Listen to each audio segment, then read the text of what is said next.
Hello guys, स्वागत है आपका अपने YouTube channel learn with Aarti ma'am में। हम लोग वर्णमाला कर रहे थे। वर्णमाला टॉपिक चल रहा था जो कि बहुत ज़्यादा इम्पॉर्टेंट है। तो वर्णमाला में हम लोगों ने 2 वीडियो ऑलरेडी पढ़ लिया है।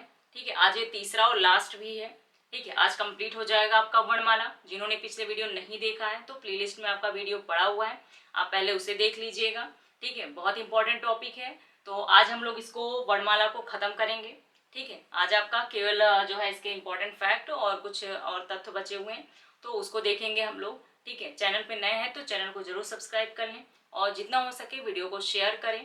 ठीक है, चलिए स्टार्ट करते हैं हम लोग। वर्णमाला में जो है हम लोगों ने वर्णमाला में आपका महाप्राण, अल्पप्राण और जो है घोष, सघोष ये सब पढ़ लिया था। और इसके साथ ही हम लोगों ने उच्चारण स्थान, ध्वनियाँ ये सब भी पढ़ लिया था। ठीक है, मोस्ट इंपॉर्टेंट थे जो कि पेपरों में बहुत ज़्यादा पूछे जाते हैं। तो आज यहाँ से हम लोग जो क्वेश्चन पूछे जाते हैं उसको देखेंगे। ठीक है, पार्श्विक व्यंजन हो गया, लुंठित या प्रकम्पित हो गया, अर्धस्वर पूछ लिया जाता है, संघर्षी या उष्ण व्यंजन आपके। ठीक है, स्पर्शी व्यंजन, स्वयंत्र मुखी व्यंजन, काकल्य। तो इसको भी हम क्वेश्चन के जो है ताकि आपको जो भी पेपरों में आते हैं, ठीक है, तो इसको भी देख लेते हैं एक बार।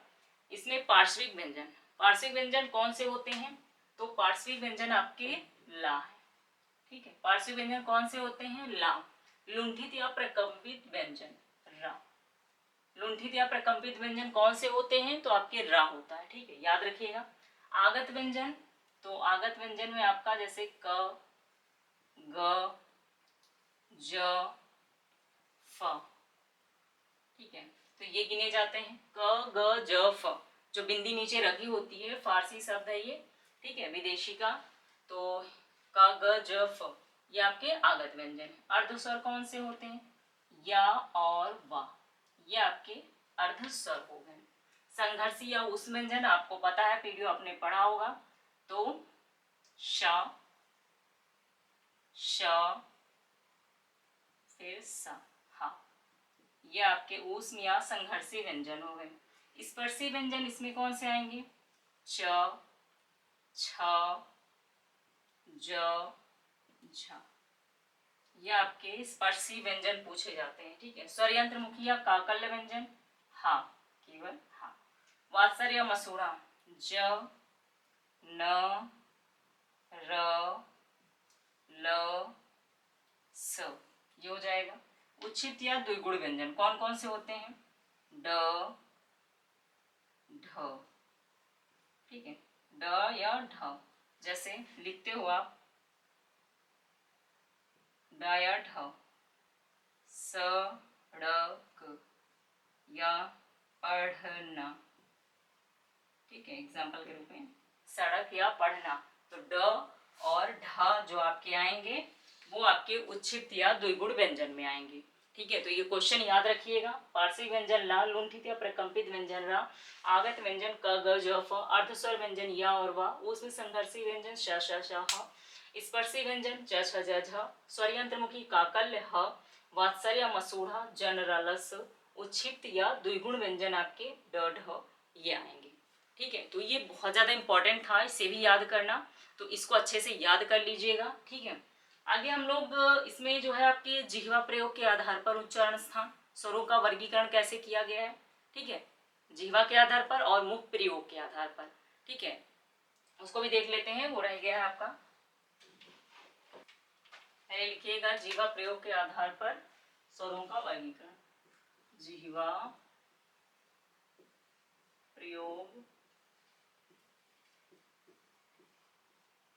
के आधार पर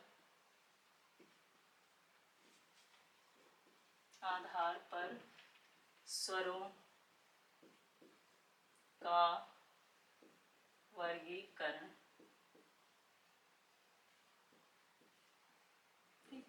जिह्वा प्रयोग के आधार पर स्वरों का वर्गीकरण, यानी अग्रस्वर, मध्य स्वर और पश्च स्वर।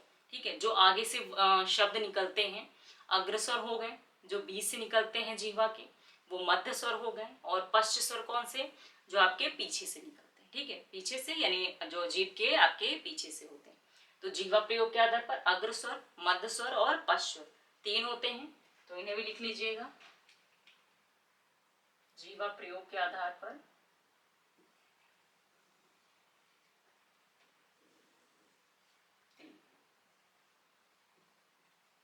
अग्र स्वर, मध्य स्वर, मध्य स्वर हो गए। उसके बाद पश्च स्वर। ठीक है, तो मध्य स्वर में सिर्फ और सिर्फ एक आएगा, छोटा आ। ठीक है, अग्र स्वर में ई ए, ये आ जाएगा। ठीक है, ये अग्रस्वर ई ए ऐसे बोला जाता है, ई ए। तो ये आपके अग्रस्वर हो गए, आपके मध्य स्वर हो गए। पश्च स्वर में बड़ा आ और ओ, बड़ा आ, ओ और ओ और औ। ये आपके पश्च स्वर हो गए। ठीक है, पश्च स्वर कौन कौन से हैं? तो बड़ा आ, छोटा ऊ, बड़ा ऊ, ओ औ, पश्च स्वर हो गए। अग्र स्वर में आपके ई ए, ये अग्र स्वर हो गए। मध्य स्वर में सिर्फ और सिर्फ आ है। ठीक है, तो इन्हें याद रखिएगा और इसमें एक नोट भी डाल लीजिएगा। डॉक्टर भोलानाथ तिवारी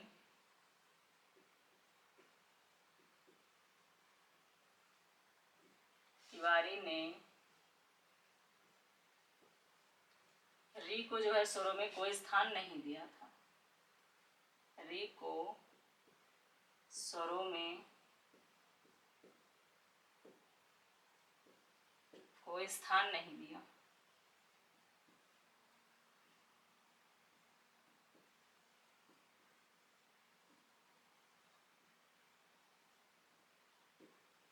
नहीं दिया।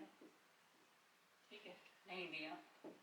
डॉक्टर भोलानाथ तिवारी ने री को स्वरों में कोई स्थान नहीं दिया था। ठीक है, ये हो गया आपके जीवा प्रयोग के आधार पर। और अगर मुख प्रयोग के आधार पर स्वरों का वर्गीकरण देखें तो मुख प्रयोग के आधार पर आपके समृत स्वर, अर्धसमृत, विव्रत और अर्धविव्रत। ठीक है, तो यहाँ ये भी लिख लीजिएगा मुख प्रयोग के आधार पर। मुख प्रयोग के आधार पर। ठीक है, मुख प्रयोग के आधार पर कितने होते हैं? 4 होते हैं।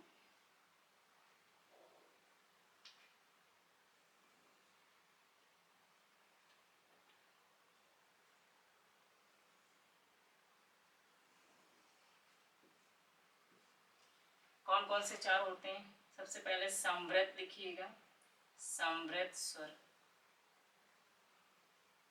ठीक है, समृत स्वर, अर्धसमृत, अर्धसमृत, विव्रत, विव्रत स्वर और अर्धविव्रत।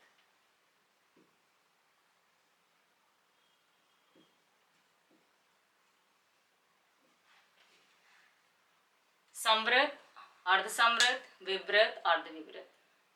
समृत में क्या होता है कि जब मुख जो है बिल्कुल नहीं खुलता, बिल्कुल नहीं का मतलब जो है अक्षरों के लिए बहुत कम, सबसे कम खुलता है। ठीक है, तो वो समृत हो गया। उससे थोड़ा सा ज्यादा खुले तो वो आपका अर्धसमृत हो गया।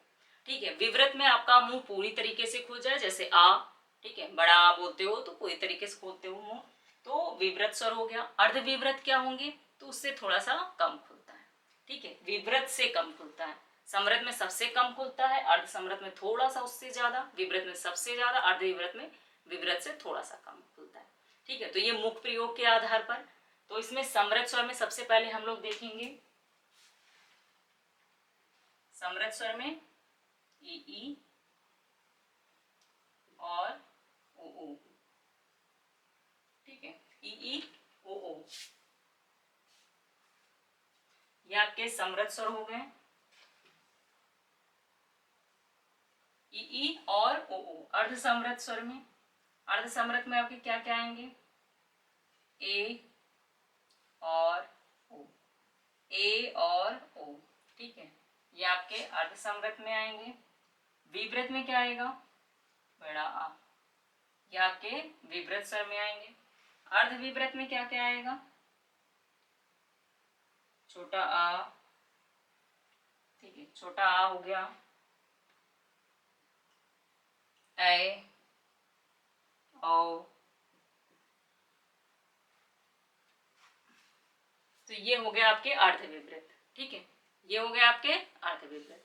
कौन कौन से समृत स्वर क्या है? ई, उ, अर्ध समृत ए, ओ, आप इसको ओए करके भी याद कर सकते हो। ठीक है, ओए, ओए आपका अर्ध समृत हो गया। और विवृत स्वर बड़ा आ जो सबसे ज्यादा खुलता है, और अर्ध विवृत आपका अ, ए और औ, ये आपका अर्ध विवृत हो गया। ठीक है, इससे थोड़ा सा कम ही खुलता है, लेकिन ए, अ, ए, औ ये आपके अर्ध विवृत में ही आएंगे। ठीक है, तो ये आपके जिह्वा प्रयोग के आधार पर स्वरों का वर्गीकरण और मुख प्रयोग के आधार पर। तो मोस्ट इंपॉर्टेंट है, इनको भी याद रखिएगा, पूछ लिया जाता है। अग्र स्वर, मध्य स्वर, पश्च स्वर, समृत, विवृत, ठीक है, इनसे भी क्वेश्चन बनते हैं। तो वर्णमाला आपका बहुत ज्यादा इंपॉर्टेंट टॉपिक है। ठीक है, तो इसको अच्छे से पढ़िएगा। जितना भी लिखाया गया इसमें सभी इंपॉर्टेंट है, कुछ भी बेकार की चीजें नहीं लिखाई गई हैं, तो इनको अच्छे से लर्न करिएगा। ठीक है, जितना भी लिखाया गया है वर्णमाला पूरा आपका बहुत ज्यादा इंपॉर्टेंट है, तो एक एक चीज उसका अच्छे से लर्न करिएगा। ठीक है, आगे भी थोड़ा सा फैक्ट है, उसको हम लोग देख लेते हैं।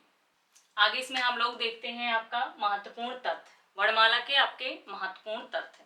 ठीक है, तो हिंदी का पाणिनि किसे कहा जाता है? आपकी कामता प्रसाद गुरु को। हिंदी का पाणिनि कामता प्रसाद गुरु को। कामता प्रसाद गुरु का जो व्याकरण ग्रंथ था उसका क्या नाम था? व्याकरण विषयक ग्रंथ हिंदी व्याकरण था।